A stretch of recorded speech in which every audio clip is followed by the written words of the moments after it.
toka chini na kwenda juu.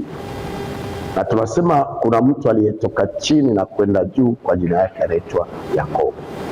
Maisha ya kimwili ilikuwa chini wakati alitoka kwa baba yake na mama yake.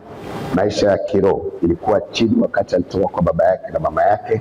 Maisha ya kiuchumi ilikuwa chini wakati alitoka kwa baba yake na mama yake. Na maisha ya kijamii ya Yakobo pia ilikuwa chini, kwa hiyo alikuwa low. Na tukakwambia mapenzi ya Mungu, Mungu hataki tuwe chini, lakini mapenzi ya Mungu, Mungu anataka tuwe wapi? Juu. Sisi sio mikia, lakini ni vichwa. Lakini tukasema kusudi Yakobo atoke chini aende juu. Yakobo alishughulikia mambo 7. Na kama sisi tunataka kutoka chini na kwenda juu, mambo ni 7. Pointi ya kwanza, lazima tuseme kile tunafanya kinafanana na mapenzi ya nani? Ya Mungu. Pointi ya pili, tukasema hata kama ni mapenzi ya Mungu, lazima tuwe na shauku kubwa, great desire. Kwa sababu matamanio ikiwa kidogo, nguvu ya kufanya kitu inakosekana. Lakini matamanio ikiwa kubwa, tunapata nguvu na motisha ya kuweza kufikia mambo makubwa. Lakini namba 3, tukasema lazima tusikilize ushauri wa nani? Wa mama kanisa. Mama ndio Mungu ameongea na yeye. Mbingu iliacha kanisa kwa ajili ya kutufunza sisi watu tumekombolewa na damu ya Yesu, jinsi maisha yetu itoke chini ya kiroho iende juu, jinsi maisha yetu itoke chini ya kiuchumi iende juu, jinsi maisha yetu itoke chini ya kifamilia iende juu, na jinsi maisha yetu ya kiafya itoke chini na kuwa juu. Sasa tunataka kwenda kuingia leo pointi yetu ya 4, kusudi tutoke chini na kwenda juu. Tunataka kuwa na watu wako juu. Juu kuna baraka, juu kuna ushindi. Sasa tutachukua Biblia yetu takatifu, tutaenda kuangalia katika kitabu ya Mwanzo sura yake 27 mlango wake wa 1 mpaka wa 4. Genesis chapter 27 verse 1 to 4.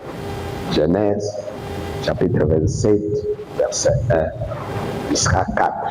Nasimama na tusome katika kitabu ya Mwanzo sura yake ya 20. Kuna namna unaweza kumpa naye microphone, kwa sababu anaposoma tunapofuata kwa YouTube haisikiki, sauti yake haisikiki. Sasa kuna mtu anaweza kuboeka kuendelea kunakaa kama dakika 2, anaendelea kuniona lakini hakuna kitu kinasikika. Unampatia nasoma, unarudisha mchache. Mwanzo sura yake ya 27 mstari wake wa 1 mpaka wa 4. Ukishasoma unarudisha hiyo kidude kusudi pate kuchacho. Sawa. Mwanzo 27 mstari wa 1 mpaka wa 4. Imeandikwa, ikawa Isaka alipokuwa mzee na macho yake yalipofuka asione, akamwita Esau mwanawe mkubwa, akamwambia, mwanangu. Naye akamwitikia, mimi hapa. Akasema, tazama sasa mimi nimekuwa mzee, wala sijui siku ya kufa kwangu. Basi nakuomba, chukua mata yako, kondo lako na upinde wako, ukaende nyikani, uniwindie mawindo, ukanifanyie chakula kitamu namna ile niipendayo, ukaniletee ili nile, na roho yangu ikubariki kabla sijafa. Amen. Jina la Bwana libarikiwe. Amen. Tunasema tuko naangalia vile Yakobo alitoka chini kuwa juu, na si kwa wakati wake. Nakwambia mpaka leo dunia inaongozwa na mtu anaitwa jina yake nani? Yakobo. Rais wa Israeli ni kabila 12, watoto wa Yakobo, Yahudi. Rais wa Marekani ni kabila 12 ya Israeli, watoto wa Yahudi. Rais wa Russia wa sasa, si wa zamani, wa sasa, Vladimir Putin ni Myahudi. Rais wa Ukraine ni Myahudi. Watu wanaongozwa na makampuni kubwa kubwa duniani, nakuta ni Wayahudi. Wao wako vichwa, kila mahali wanaenda wanafanikiwa. Hata vilabu ya mpira inaongozwa na wale Wayahudi, wanavinunua. Wana mali, maviwanda silaha, ni wao ndio wanatengeneza tu. Sasa nini Yakobo alifanya mpaka ifanye leo familia yake ndio inaongoza nini dunia? Wakati sasa nilikwambia hata kama Yakobo alikuwa na ahadi, lakini Isaka hakumpenda Yakobo kwa sababu ya tatizo moja ya maisha ya kwanza ya Yakobo. Ni mtoto alikuwa anashinda kijiweni, afanye chochote. Na nakwambia kama unataka kuona Mungu asifanye chochote kwa maisha yako, funga mikono. Mungu anafunga mikono. Na kama unataka kuona Mungu akushangaze kwa maisha yako, piga hatua moja, fungua mikono mbili, Mungu atakuongezea mikono mbili. Sasa hatutaki kuwa na washirika wasiofanya chochote. Nitaongelea ni pointi ya 6. Sasa baba kampenda Esau, hata kama hakuwa na ahadi nzuri, lakini Esau alikuwa na do something, alikuwa anafanya chochote. Na kwa maisha ujitahidi tu kwa njia yote na namna. Ukiona viwete watu wanafanya shughuli, na wewe ukiwa mtu mzima unakosa shughuli, mpaka mbinguni wanafanya nini? Wanashangaa. Do something, do something, fanya chochote na uone Mungu anakushangaza. Sasa Biblia inasema Isaka alipofika mzee na macho yake haione tena, anafurahia mtoto anayefanya kitu. Nilikwambia mtoto anayefanikiwa ni heshima ya baba yake, na mtoto anayefeli ni aibu ya mama yake. Hiyo ndio Biblia inasema. Na unajua kwa nini Biblia inasema? Kwa sababu wamama ndio wanakaa na watoto sana, wababa wakae na watoto. Sasa Biblia inasema hivi, Isaka akamwita mwanae Esau, yule aliyekuwa anampenda, akamwambia sijue lini nitakufa. Sasa sitaki nikufe, najua imani utabaki nayo, lakini imani haitoshi. Mbona nene hii nchi yote utabaki nayo, lakini haitoshi. Kusudi uwe ubarikiwe ile ya kweli, lazima upokee maneno ya nani? Ya baraka kutoka kwa mimi baba yako. Soma kwa Biblia yote kuanzia Mungu ni baba yetu, yote aliongea juu yetu inatimia. Ibrahim baba aliongea inatimia. Isaka yote aliongea inatimia. Yakobo, ogopa mtu anaitwa baba. Najua unahitaji kuomba upate neema ya kupata baba mwenyewe kwa haraka kuongea mambo ya nini? Si kwa maisha ni neema.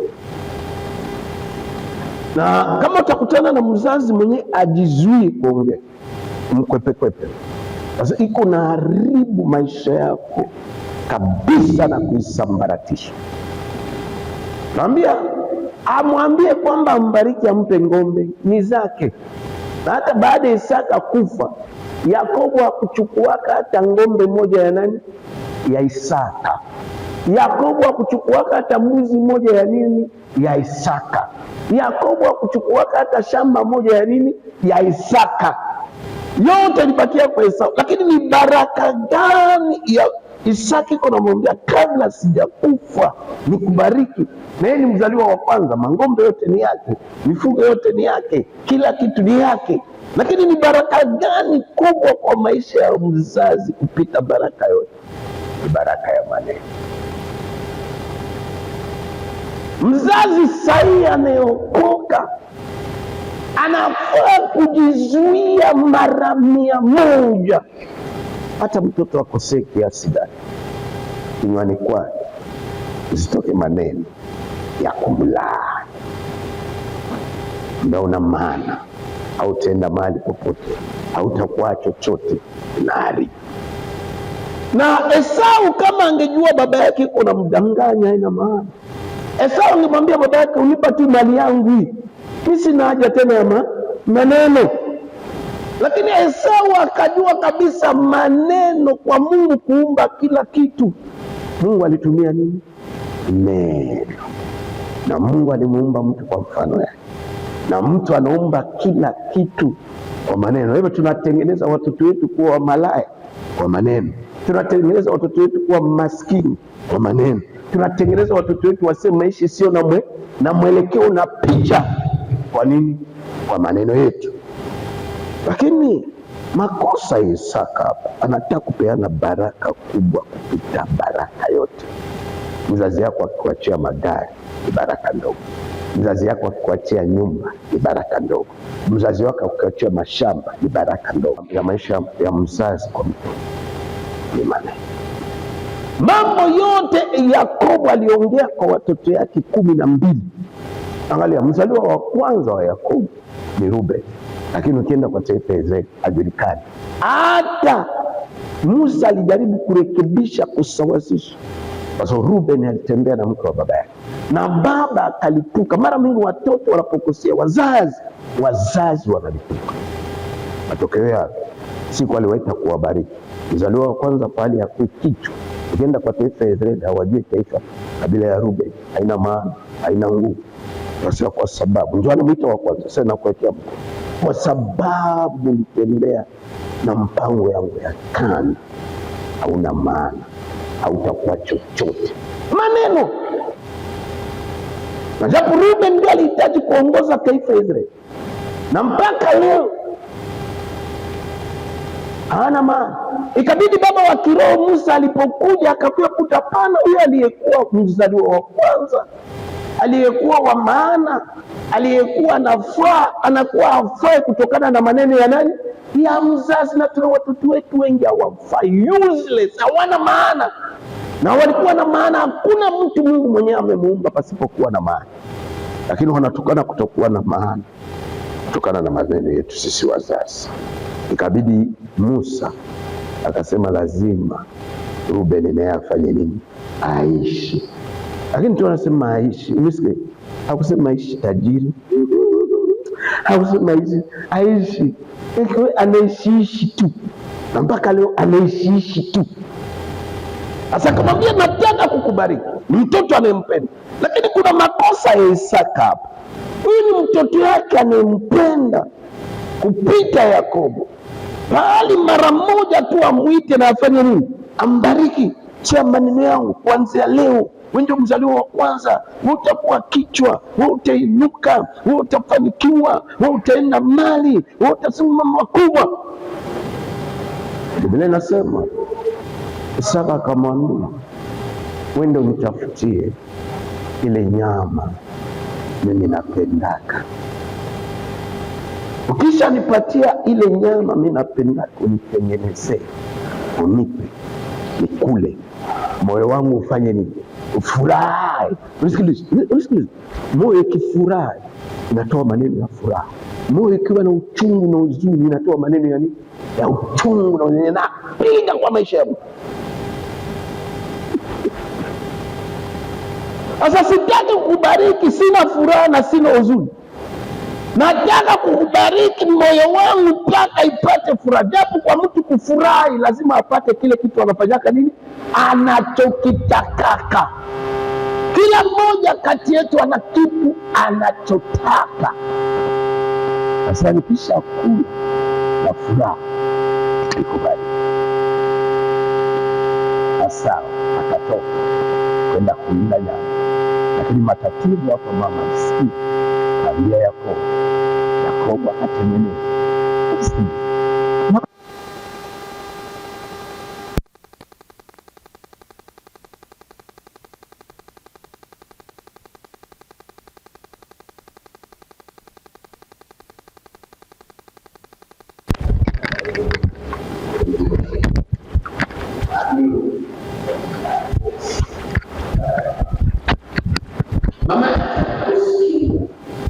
Akamwambia Yakobo, kwa sababu baba yako anaenda kule, kitu fanye kwa hii mifugo ya baba yako.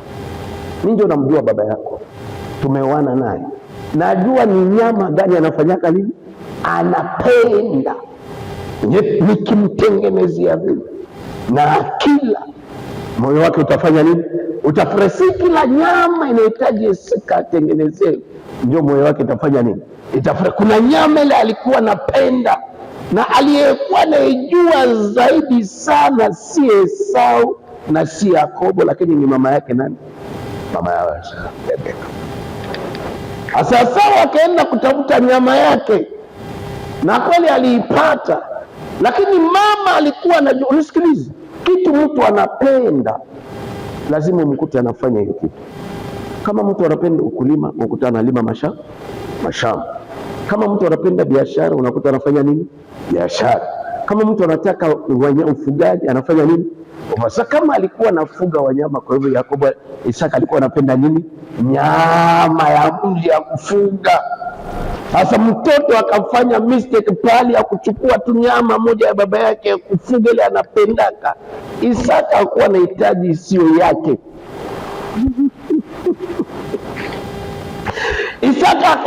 Esau akaenda kutafuta nyama kwa msitu isiyo ya baba yake.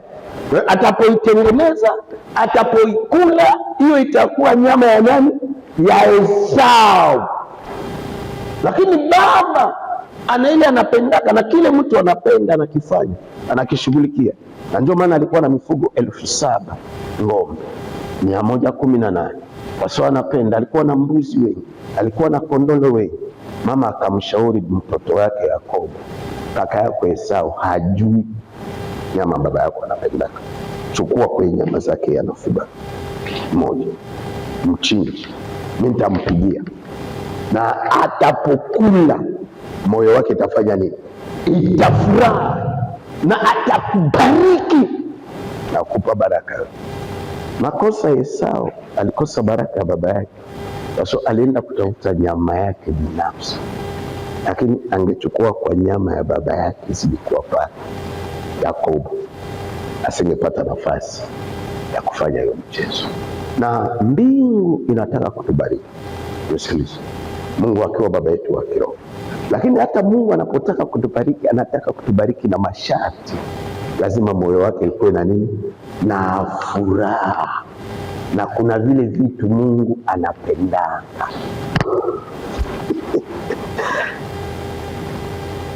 Mtu akiwa na hasira anakutolea maneno ya hasira. Mtu akiwa na furaha anakutolea maneno ya nini? Ya furaha. Sasa Isaka alipenda kumbariki Esau akiwa na furaha, na kwa mtu kupata furaha lazima apate kile kitu anachokipenda. Sasa kile Isaka alikuwa anapenda ni nyama yake, lakini Esau akafanya makosa, akaenda kuwinda na akapata, lakini nyama yenyewe si nyama ya nani? Ya baba yake. Na Yakobo aliyebaki mjini akachukua moja ya nyama ya baba yake, na alipoitengenezewa, alipokula akasikia tabu, ndio nyama yake anafanyaka nini? Anayopenda. Akatamka maneno yote. Esau alipokuja na nyama ya msitu, alipoleta akaitengeneza, baba akauliza tena ni nani? Sasa ni mimi. Sasa mdogo yako amechukua baraka zote, japo mangombe yote Esau amebaki nayo, mashamba yote Esau amebaki nayo. Unajua watu wanakimbilia kupata vitu, kimbilia kupata maneno ya baraka ya mzazi wao. Esau amebaki na yote, lakini baba yake anamwambia mdogo yako amechukua kila kitu. Na kumbuka Yakobo anatoka kwa Isaka, hakupewa ni mbuzi, hakupewa ni shamba, hakupewa ni chochote, lakini baba anasema Yakobo amechukua kila kitu. Esau akamuuliza baba yake, hakukubaki hata tena kitu kingine hata mmoja? Akasema hakuna. Utakuwa tu mtumwa ndugu yako. Yakobo anaenda na fimbo na kachupa kama mafuta na maneno ya baraka ya baba yake. Esau anabaki na mali yote Isaka na mashamba yote Isaka, lakini baada ya miaka 21 Yakobo yuko juu, Esau yuko wapi? Chini. Kwa kitu ya muhimu, hata kama mbingu ndiye ilituleta hapa duniani, baba yetu wa mbingu, lazima vitu tunafanya vifanane na mapenzi ya Mungu. Ndio unaweza kutoka chini kwenda juu. Namba 2, kwa kile kitu unafanya uwe na shauku kubwa, great desire, uwe na desire ya kupindukia. Namba 3, lazima ushikie ushauri ya vitu unafundishwa kanisani. Lakini namba 4, lazima maneno ya baraka. Tuna baba 7 ndani ya Biblia, na baba yetu wa kwanza ni Mungu. Anawaambia, naposema baba, Mungu si mwanaume, baba si mwanaume, baba ni take care, baba ni mlezi, parent. Lakini kusudi atubariki zaidi, tupeleka juu maisha ya kiroho, kusudi atutoe chini na kutupeleka juu maisha ya kiuchumi, kusudi atutoe chini na tupeleke juu maisha ya kifamilia, yeye anataka umtengenezee kile kitu yeye anafanyaka nini, anachokipenda. Kitu gani baba yetu wa mbinguni anachokipenda? Nataka baba nibariki, nataka kupokea maneno ya baraka kutoka mbinguni. Yeye haiwezi kubebeza. Akibariki hakuna mtu atafanya nini? Atalaani. Akiinua hakuna mtu atafanya nini? Atashusha. Akifunga asa. Lakini kusudi uanze kupata maneno ya baraka ya Mungu wa mbinguni, Mungu huyo baba yetu ana vitu anavyopenda, na akikula moyo wake anafanya nini? Inafurahi. Twende kuona ile vitu baba yetu wa mbinguni anavipenda. Mara mingi watu wanataka baba wabariki, lakini kwa maisha yao hawana tabia ya kumpatia baba hiyo vitu yanapenda, kusudi moyo wake ifurahi na apate kurithi baraka. Kitabu ya Kumbukumbu ya Torati sura yake ya 12 mstari wake wa kwanza mpaka wa 6. Deuteronomy 12 chapter 1 to 6. Deuteronomy chapitre 12 verset 1 jusqu'à 6. Tasimama na itakuwa andiko yetu ya mwisho tunasoma leo hapo. Tunaendelea na mafundisho yetu kesho, semina yetu tunaendelea. Mbingu inataka kutubariki, mbingu inapenda kutupeleka juu. Kumbukumbu ya Torati 12 mstari wa kwanza mpaka wa 6. Kumbukumbu ya Torati 12 mstari wa kwanza mpaka wa 6 imeandikwa, hizi ndizo amri na hukumu mtakazozitunza kuzifanya katika nchi aliyekupa Bwana Mungu wa baba zako uimiliki siku zote utakazoishi juu ya nchi. Vunjeni kabisa mahali pote walipokuwa wakitumikia miungu yao mataifa ikawa ya miliki, juu ya milima mirefu na juu ya milima na chini ya kila mti wenye majani mabichi.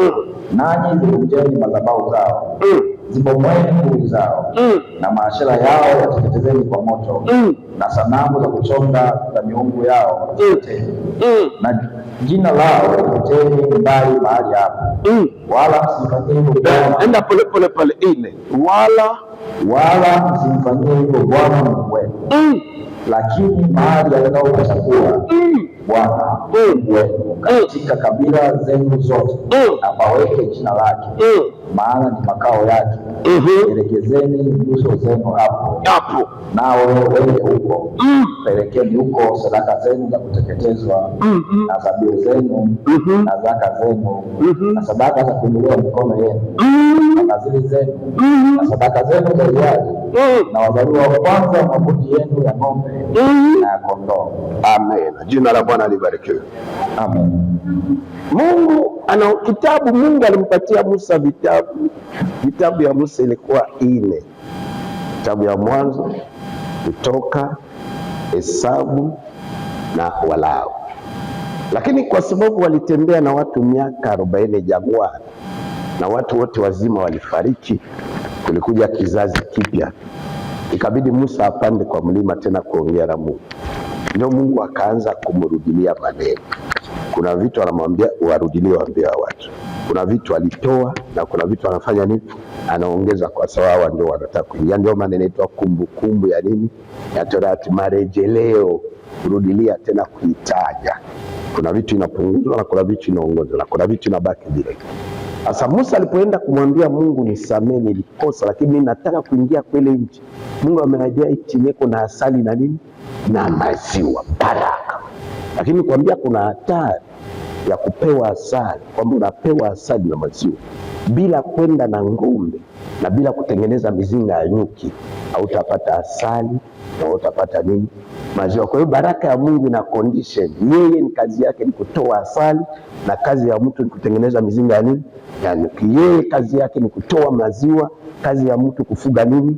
Ng'ombe. Baraka ya Mungu hakuna hela unaweza ufunga hapa sasa, funga mwezi mzima. Walikuwa wanatuambia wakati tuliokoka makanisa ya kiroho kwanza. Sasa funga ng'ombe, siku mkitoko utaokota pesa. Unafunga na tembea barabara uokote pesa. Na swali sasa nilipokuja ukoma nikaanza kujiuliza, hata ningiokota iko sawa sawa na Biblia? Kwa sababu navuna mahali sikufanya nini? Sikupanda. Ni wizi. Baraka yote ya Mungu ina condition. Yana upande wake, ilikuwa ni kutoa maziwa. Sasa nimewapa nchi, nitawatolea asali, lakini kusudi mpate asali kwa hiyo nchi, mtapoingia kwa hiyo nchi lazima ninyi mtengeneze mizinga ya nini? Ya nyuki. Na nimewapa nchi itakawapatia maziwa. Na ndio walipokuwa natoka Misri, Farao alipotaka kukataa na nyama zao, wakasema hapana, na nyama yetu itafanya nini? Kwa sababu tuliahidiwa maziwa. Sasa kama tutaenda bila ng'ombe, hiyo maziwa itatoka. Na umeahidiwa mambo makubwa, lakini upande wako hakuna chochote unafanya.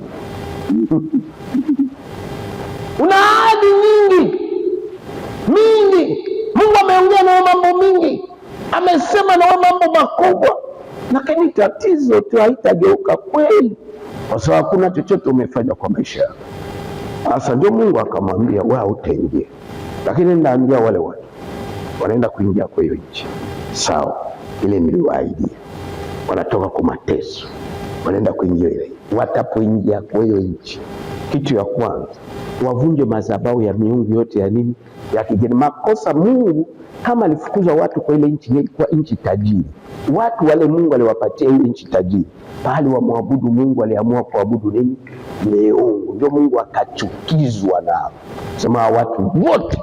Na mara mingi watu wakiwa maskini wanasimama na maneno ya Mungu, watu wakibarikiwa mara mingi tunasema nataka kujua mtu ameokoka wakati amebarikiwa. Kuna watu wanafuatana na maneno ya Mungu kwa sababu wako chini, hawana chochote. Lakini ukiona mtu anabarikiwa, anainuka, anafanikiwa, na anasimama na maneno ya Mungu, ndio anapenda Mungu. Sasa ukiwa chini, kuna vitu Mungu nataka kufanya vibaya, lakini havikubali, vinakataa. Lakini mtu akisha kuwa juu, chochote kile anataka kufanya, ana uwezo ya kufanya nini? Ya kufanya, kwa sababu pesa ni jibu ya kila kitu hapa duniani.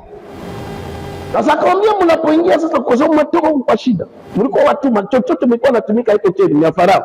Sasa mnaenda kupata vitu vyenu. Sasa kitu ya kwanza mtapoingia kwa nchi, mvunje madhabahu yote ya miungu ya kigeni. Lakini akasema kwake yeye Mungu madhabahu yake isifanye nini? Isivunjwe. Wavunje madhabahu ya miungu yote ya kigeni, lakini madhabahu ya Mungu, ile mstari wa 4, lakini madhabahu yangu msifanyie hivyo, ibaki ikiwa hai. Maisha ya mtu inaongozwa aidha na madhabahu ya Mungu au na madhabahu ya nani? Ya shetani. Hii altar tumemwanga mafuta hapa kabla ya kufanya ibada. Madhabahu huongea.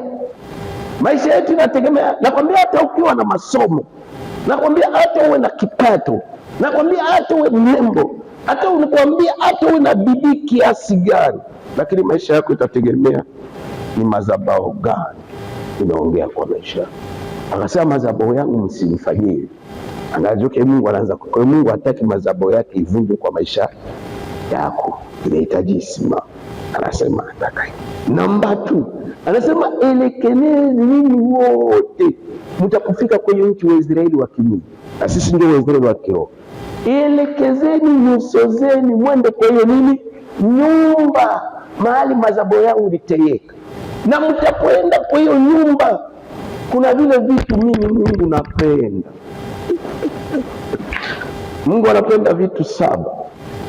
Tunapenda kama tunataka Baba tubariki, tupokee maneno ya na Mungu akisema hiyo, Jesus say yes, nobody can say.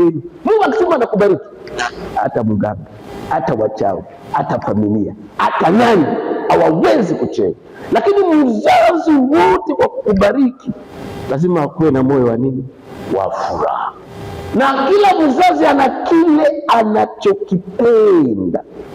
Sasa mzazi apende kwa kitu kisicho chake. Angalia, ile nchi ya Kanaani si ya Waisraeli, ni ya nani? Ya Mungu. Na vitu vyote vilikuwa ndani ya nchi ya Kanaani si ya Waisraeli, ni ya nani? Sasa atapowapatia hayo, kwa hiyo vyote vitapatikana kwa hiyo nchi, ni mali yake. Sasa wabariki na kuinua, kuwatoa chini na kuwapeleka juu. Wahakikishe wanapoenda katika nyumba yake wabebe vitu ya aina 7 kama wanataka kupata maneno yake ya baraka. Sasa namba 1, mlete sadaka yenu ya kuteketeza, sadaka yake Mungu anaipenda. Atakuonesha. Mara mingi watu wanafikiri wanatoa kwa kanisa. Hapana, wanatolea Mungu na anaipenda. Atakuonesha mahali pote sadaka, zaka, zabibu ilipofanywa vile Mungu aliombea. Sasa leteni zaka zenu zote, si nusu, zaka yote, tithe, dini, ilete mbele ya uwepo wako kwa madhabahu yako. Leteni zabibu yenu yote mbele ya uwepo wako. Leteni, kwa sababu huku walitoka hawana kitu. Vyote vya nchi ya Kanaani ni mali ya nani? Ya baba. Sasa Mungu hataki apewe kwa vitu visivyo vyake, anataka tu apewe kwa vile vitu vyake vyenyewe amefanya nini? Amekupa. Na chochote uko nacho ni mali ya Mungu.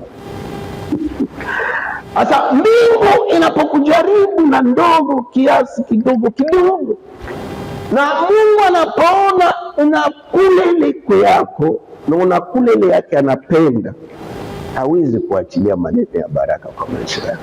Never. Hawezi kabisa, hawezi kuachilia. Mungu anataka kwa hiyo vitu tunapenda. Tulitoka hapa jana, sikuwa na pesa, na nilipofika kwa nyumba Mungu akanifanyia muujiza, nikapata kapesa. Lakini kale kapesa nilipata, nikaanza kusikia mtu wa ndani ananiambia, baba anapenda hiki.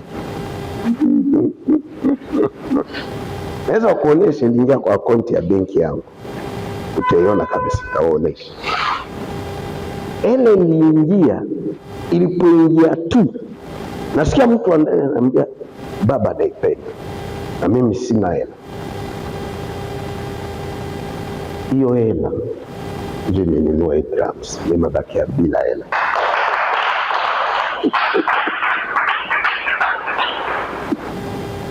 Kaambia mama, tuwe na pesa tusiwe. Mungu anasema anapenda, kuna vitu yake 7.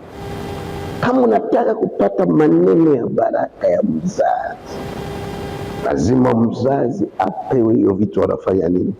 Anayopenda. Sasa kuna watu wengi, namba 1, hawapatikane, hawakuje kwa madhabahu yao, hawezi kupata baraka. Namba 2, wengine wanakuja, lakini wanakuja pasipo kuleta vitu baba anafanya nini? Anavyovipenda. Hata nianze kuonesha mfano. Watu wafikiria Mungu hapendi. Hapana, Mungu anaangamiza dunia yote, kuna baki watu 8. Nuhu, mke wake, watoto 3 na wake 4. Walipotoka vitu yote waliingia ndani ya safina, ni mali ya nani? Ya Mungu. Na mvua ilipomalizika, Nuhu alipotoka ndani ya safina, kwa kumshukuru Mungu, kuonesha Mungu dunia nzima inakufa, ni yeye na familia yake peke yake imefanya nini? Imepona. Akachukua mnyama mmoja mbili, akatengeneza madhabahu, akachoma. Biblia inasema moshi ilipopanda mbinguni. Soma kitabu ya Mwanzo sura ya 8 mstari wa 20 mpaka 21. Moshi ilipopanda mbinguni ya ile sadaka, ile vitu anapenda, Biblia inasema Mungu akasikia harufu nzuri. Unapochukua vitu ya Mungu na kwambia mbinguni, inawauma, wanashangaa. Kuna vitu Mungu alitupatia tulipoingia Kanaani, lakini kuna vitu yeye alijiwekea vile anavyovipenda, na kisha mzazi wote akila kile anachopenda anatamka maneno mazuri kwa maisha ya mtoto wake, analeta baraka ya kiroho. Ndio maana Yakobo alibarikiwa, pata baraka ya kiroho, unapata baraka ya kiuchumi, unapata baraka ya kifamilia, unapata baraka ya kiroho. Mzazi atubariki bure, na Mungu hatuombe tumpatie vile visivyo vyake. Inawezekana unapata hela kutokana na nguvu ya giza, Mungu anaja. Inawezekana unapata mali kutokana na ukahaba, Mungu anaja. Mungu unaja. Kwa hiyo vitu anakubariki nao, yeye ndio amekupa, yeye ndio amekupa, yeye ndio amekupa, yeye ndio. Nilipoingia mara ya kwanza Dar es Salaam ile naamua kuhama, nikapewa gari. Niliingia ndani ya gari mara moja, kaambia mama nimepewa gari. Niliingia ndani ya gari mara moja, nilitembea ile, wananirudisha hoteli, sikuja kuwa na nyumba, wananirejesha hoteli, tunafika na gari. Mungu akasema napenda, hii ni mzaliwa wa kwanza, nataka nipatie hiyo gari. Na niliposikia tu hitaji ikatokea kwa kanisa, tulikuwa tunafunguliwa, wanahitaji pesa kwa ajili ya hiki, nikamwambia muuze hiyo gari. Walipouza hiyo gari, kaambia pesa yote muingize kwa kazi yake. Angalia, mbingu haiwezi mzazi aweze kutamka maneno ya baraka yenye taleta ushindi na mabadiliko kwa maisha ya mtu kama mtoto ampatie mzazi wake vitu ile anafanya nini anayopenda. Hii ni Disemba, tutaenda manyumbani na kila mtoto anampelekea mzazi vitu anafanya nini anapenda. Baba anapenda hii, mama anapenda hii, baba anapenda. Unatafuta, unapambana, unang'ang'ana, unafika kule, unapokelewa na shangwe na mbwembwe, anakutemea mate, unafikiri ni upuzi, hata ni ya kunuka, lakini ni ya baraka. Sasa tuna watu wengi wako makanisani hawapatake maneno ya baraka ya baba, kwa sababu tangu wako makanisani wao hawajui kile baba yao anafanya nini, anachokipenda. Sasa mulete mbele yangu sadaka yenu ya namba 2. Akuombe kwa kila kupatia na kuomba kwa kila. Namba 2, leteni zaka zenu mbele yangu, fungu ya 10 tithe. Namba 3, unajua kama uwezo, hii ni kidogo kidogo, hii sadaka ya kawaida ni kidogo sana.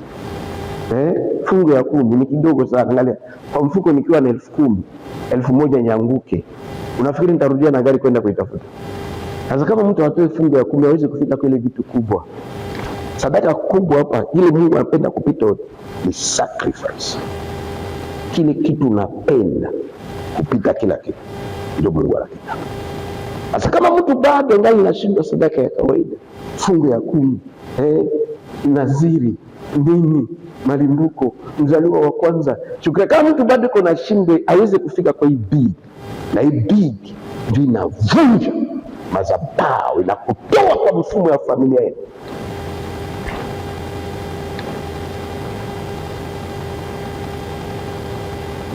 Sasa tunataka Jumapili hii, sipendi leo kuongea, tunataka Jumapili sote atugari. Waliingia ndani hawaongee chochote, akaombea mke wake, chinja mbuzi, kondo. Angalia, mke wangu uanze kumwambia mke wako achinje mbuzi kwa watu wenyewe mfanye nini? Amwajui. Si wapi hata tu maji ya kunywa. Chinja mbuzi, tengeneza chapati. Hao watu wananyamaza, hawaongee chochote kwa sababu mioyo yao haijafanya nini? Haijafurahi. Na Mungu iko na kuangalia tu vile unapitia, una struggle, matatizo, lakini iko nataka kutamka maneno juu ya maisha yake, lakini aone kwako kitu namsababisha moyo wake ifanye nini? Ifurahi. Na leo walitoka mbinguni wana moyo uchungu, wanaona dhambi ya nini? Ya Sodoma. Walitengeneza chakula, wakala kama vile Isaka akamwambia wewe ndio nitengenezeni kule, nikishakula ndio takubariki. Walipokula, waliposhiba, walipomaliza kushiba, ule aliyekuwa katikati Mungu akamuuliza Ibrahimu, taifa ya Israeli ni kama Waislamu na ukienda Israeli, kama unapenda kuachana na mambo ya Kristo, enda Israeli. Hawaamini mambo ya Kristo, wanafurahia tu Yesu aliletea watalii wengi. Uko na nene mwanamke aone wanaume wageni wanakaa kule jikoni wanajificha. Kwa alitengeneza chakula, bawa wanaume hawakuona ule mwanamke, hawajui jina yao mwanamke, wao wananyamaza. Walikutana na mwanaume ndio analeta kila kitu. Lakini baada ya kula na kushiba, wamefuraha. Wakatikati akamuuliza Ibrahimu, mke wako Sara iko wapi? Kwanza akashangaa, amejuaje jina mke? Mke wako Sara iko wapi? Akamwambia iko jikoni. Sasa na mama iko nasikia, kwa sababu kuna hema tu, hakuna ukuta hii, anasikia kila kitu. Najua mwanamke upako yake kutaka kusikiliza na upako wa mwanaume kutaka kuona. Ambia mwaka ujao kwa wakati kama huu mke wako Sara atakuwa amebeba mtoto. Sara akacheka na hii chapati na mbuzi wana njala wameshiba. Unajua vitu anaongea hapa ni vitu impossible. Madaktari wote wametangaza kwa maisha ya Sara, wamefunga, wameomba, wamefanya kila kitu wapate watoto, na ni Mungu alisema kwa ajili ya maisha yao, haijawahi kutokea. Lakini kwa sababu wametengeneza kitu hao watu walikuwa wanataka na baada ya kula kitu walikuwa wanataka, Mungu mwenyewe akasema, hakukuwa maombi hapo, hakukuwa ni mwaka ujao kwa wakati kama, kwa sababu tumepata kile tunapenda, mke wako atabeba mtoto. Sara akacheka, kaza mtoke kule, sema mgeshiba ugali na nyama. Mungu akamwambia kutaka kuonesha si mtu wa kawaida. Kwa nini mke wako amecheka? Sasa kitu gani kinashindikana kwa nani? Kwa Mungu. Kwa wanaongea na Mungu mwenyewe. Mwambie mwaka ujao wapende asipende, kwa sababu ametengeneza, amefurahisha moyo wetu. Impossible kwa maisha yake itageuka kuwa possible. Kile kinyaji wewe kuona kwa maisha yake ataanza kukiona kwa maisha yake, bila Sara kuamini. Unajua, kwa kupokea muujiza tumepokea kwa imani, lakini Sara hakuamini. Lakini kwa sababu alipeana mbingu kile kitu, wanafanya nini? Wanachokitaka. Mwaka ujao Isaka akapatikana. Mungu anahaja, shauku ya baba yetu wa mbinguni anataka maisha yetu ya kiroho iwe juu. Shauku ya baba yetu wa mbinguni anataka maisha yetu ya kiuchumi iwe juu. Shauku ya baba yetu wa mbinguni anataka maisha yetu ya kijamii iwe juu. Na shauku ya baba yetu wa mbinguni anataka maisha yetu ya kiafya iwe nzuri. Lakini siri ya kumshawishi atamke maneno, na kuambia Esau alibaki na kila kitu ya baba, lakini Yakobo alienda na maneno ya nani? Ya baba. Yule alienda na maneno alifanikiwa na kuinuka kupindukia kuliko yule alibaki na nini? Na vitu. Na hawa Kristo wanakimbilia kupata vitu, lakini nilikwambia kimbilia kupata maneno ya wazazi, naone maisha yako itabadilika. Na baba yangu wa mbinguni awabariki sana. Chini alipotoka kwao alikuwa na kachupa kama mafuta na fimbo. Alipotoka kwao alikuwa alone peke yake, hakuwa na mke, hakuwa na watoto. Alipotoka kwao akachoka, hata chakula na kwa afya pia ilikuwa. Lakini alipoenda kukaa kwa Labani miaka 21, aliporudi kiroho alikuwa juu, akaona malaika wengi, akaita maneno. Namba 2, kiafya, kiuchumi alikuwa juu, alikuwa na wafanyakazi wenyewe wamewaajiri, kampuni ya watu 618.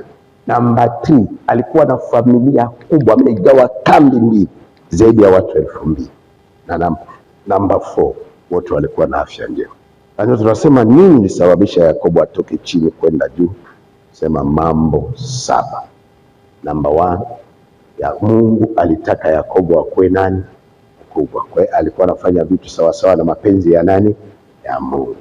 Kabla ya kufanya kitu yote lazima uulize ni mapenzi ya Mungu au si mapenzi ya Mungu. Unachuja. Lakini namba 2, Yakobo alikuwa na shauku, alitaka atoke ndani ya tumbo akuwe mkubwa, ikashindikana. Lakini wakati ya kaka yake alihitaji supu, akauziwa ukubwa. Kwa hiyo asubuhi, mchana, jioni, hakuwa anafikiria kitu kingine, kile Mungu aliongea juu ya maisha yake. Namba 3, Yakobo alisikiliza ushauri wa mama. Na sisi tunahitaji, tunakuja hapa kanisani, ndio mama wa kiroho, pia kusikiliza kile Mungu anataka na kile Mungu hataki. Waambiwa hiki Mungu kifanya anataka, Mungu akifanya unataka, Mungu akifanya hataki. Namba 4, kusudi tupate baraka ya baba. Hapana kuchukua kile baba anachokipenda. Katika vitu vyote baba anatubariki nao, kwa sababu Kanaani ni yake. Mbingu na nchi na vitu vyote vimejaza mbingu na nchi, yote ni mali ya nani? Ya Mungu. Anaviingiza kwa mikono yake. Anapoviingiza kwa mikono yake, kuna vile vitu yeye anataka. Sasa hapana kuchukua kile cha baba. Chukua chako, cha mama kiwe cha mama, na cha baba kiwe cha baba. Na baba yangu wa mbinguni awabariki sana.